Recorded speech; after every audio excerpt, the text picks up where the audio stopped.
Welcome to scriptures TV. ప్రభును మన రక్షకుడైన యేసు క్రీస్తు నామంలో మీ అందరికీ వందనాలు. ఈ వీడియోలో మనం ఒక ప్రత్యేకమైనటువంటి అద్భుతమైనటువంటి ప్రతి ఒక్కరూ చదవాల్సినటువంటి పుస్తకమును గురించి మనం తెలుసుకోబోతా ఉన్నాం.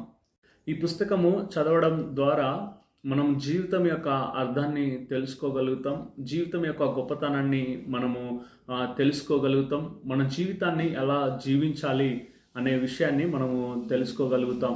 తర్వాత అతి ప్రాముఖ్యమైన విషయం, ప్రతి క్షణాన్ని, ప్రతి సమయాన్ని, ప్రతి నిమిషాన్ని మనము ప్రయోజనకరంగా ఎలా మలుచుకోవాలో ఈ పుస్తకం మనకు నేర్పిస్తుంది. తర్వాత మరొక విషయం, మనము ఎలా జీవించాలో మనకు ఈ పుస్తకము తెలియజేస్తూ ఉంది. అర్థవంతమైన జీవితం జీవించడానికి ఈ పుస్తకము ఎంతో ఉపయోగకరంగా ఉంటా ఉంది. తర్వాత మన జీవితం ద్వారా క్రీస్తును ఎలా మహిమపరచగలం అనే విషయాన్ని ఈ పుస్తకం మనకు చాలా స్పష్టంగా తెలియజేస్తుంది. మన జీవితాన్ని ఎలాగున అర్థవంతంగా జీవించాలి, ఎలా మనము దేవుడు ఎలాగునైతే మనల్ని జీవించమని ఆశపడ్డాడో అటు విధంగా జీవించడానికి ఈ పుస్తకము ఎంతో ప్రయోజనకరంగా ఉంటా ఉంది. ఈ పుస్తకానికి బ్యాక్లో రాస్తూ, క్రీస్తు యొక్క సిలువనందే అతిశయిస్తూ దేవుని మహిమనే మీ జీవితానికి ఏకైక లక్ష్యంగా చేసుకొని మీరు జీవించాలని ఈ పుస్తకం మీకు సవాల్ చేస్తుంది. ఈ పుస్తకము మీకు ఎంతో సవాల్గా, ఈ పుస్తకం మీకు ఉపయోగకరంగా ఉంటా ఉంది. తర్వాత ఈ పుస్తకం యొక్క విషయ సూచిక చూసినట్లయితే 10 చాప్టర్స్ ఈ పుస్తకంలో వారు రాయడం జరిగింది. మొదటిది ఏకైక ఆశయంతో జీవించాలనే నా అన్వేషణ. తర్వాత రెండవది, నాకు ఆనందమైన క్రీస్తు యొక్క సౌందర్యాన్ని కనుగొన్నాను. మూడవ చాప్టర్ వచ్చేసి దేవుని మహిమకు కేంద్రమైన సిలువనందు మాత్రమే అతిశయించుట. నాలుగో చాప్టర్ వచ్చేసి బాధ మరియు మరణం ద్వారా క్రీస్తును గణపరచుట.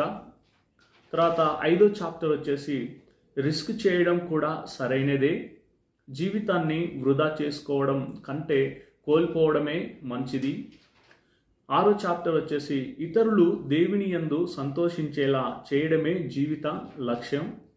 ఏడవది, జీవము కంటే యేసు ఎంతో విలువైన వాడని నిరూపించడానికి జీవించడం. తర్వాత 8వ చాప్టరు ఉదయం 8 నుంచి సాయంత్రం 5 వరకు క్రీస్తును గణపరచుట అనే విషయాన్ని వారు ఈ పుస్తకంలో రాయడం జరిగింది. తర్వాత 9వ చాప్టర్ మిషన్స్లో మరియు కనికరం చూపడంలో క్రీస్తు ఔన్నత్యం, ఈ తరానికి ఒక మనవి అని ఈ చాప్టర్లో రాయడం జరిగింది. చివరిది 10వ చాప్టరు నా జీవితాన్ని వృధా చేసుకున్నాను అని ఎవ్వరూ చెప్పకూడదని నా ప్రార్థన. సో ఈ 10 చాప్టర్స్ ఈ పుస్తకంలో రాయడం జరిగింది. ఈ పుస్తకాన్ని కనుక మీరు జాగ్రత్తగా గమనిస్తే ముందు జాన్ పైపర్ అని రాయడం జరిగింది. ఈ పుస్తకం యొక్క ఇమేజ్ చూసినట్లయితే, ఒకవేళ మన జీవితాన్ని వృధా చేసుకున్నట్లయితే మనం జీవితము ఎలా అయిపోతుంది అనే విషయాన్ని ఈ ఇమేజ్లో చూపించారు. ఒక డస్ట్బిన్లో మనిషి ఎలాగున పడిపోయి ఉన్నాడో, ఒకవేళ మనము మన సమయాన్ని, మన జీవితాన్ని ప్రయోజనకరంగా ఉపయోగించుకోకపోతే మన జీవితం ఎలా అయిపోతుందనే విషయాన్ని వారు చాలా చక్కగా చూపించడం జరిగింది.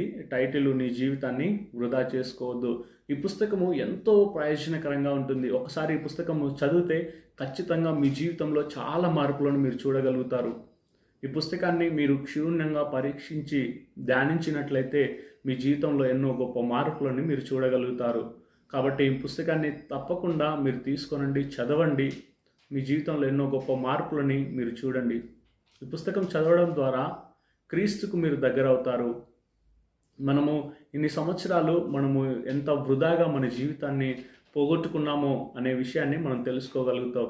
తర్వాత మన జీవితాన్ని ప్రయోజనకరంగా, వాక్యానుసారంగా కట్టుకోవడానికి ఈ పుస్తకం మనకు ఉపయోగపడుతూ ఉంది. కాబట్టి తప్పకుండా ఈ పుస్తకాన్ని చదవండి. దీని యొక్క రచన శైలి కూడా చాలా అర్థవంతంగా, వివరంగా, చాలా స్పష్టంగా, సామాన్యమైనటువంటి ప్రజలకు కూడా అర్థమయ్యే రీతిలో ఈ పుస్తకాన్ని రాయడం జరిగింది. కాబట్టి తప్పకుండా ఈ పుస్తకాన్ని తీసుకోనండి, చదవండి. మీ జీవితాన్ని క్రీస్తులో మీరు ఫలభరితంగా చేసుకోవాలని మిమ్మల్ని ఎంకరేజ్ చేస్తూ ఉన్నాను. మరొకసారి మరలా గుర్తు చేస్తూ ఉన్నాను, ఒకే ఒక జీవితం, అది అతి త్వరలో ముగిసిపోతూ ఉంది.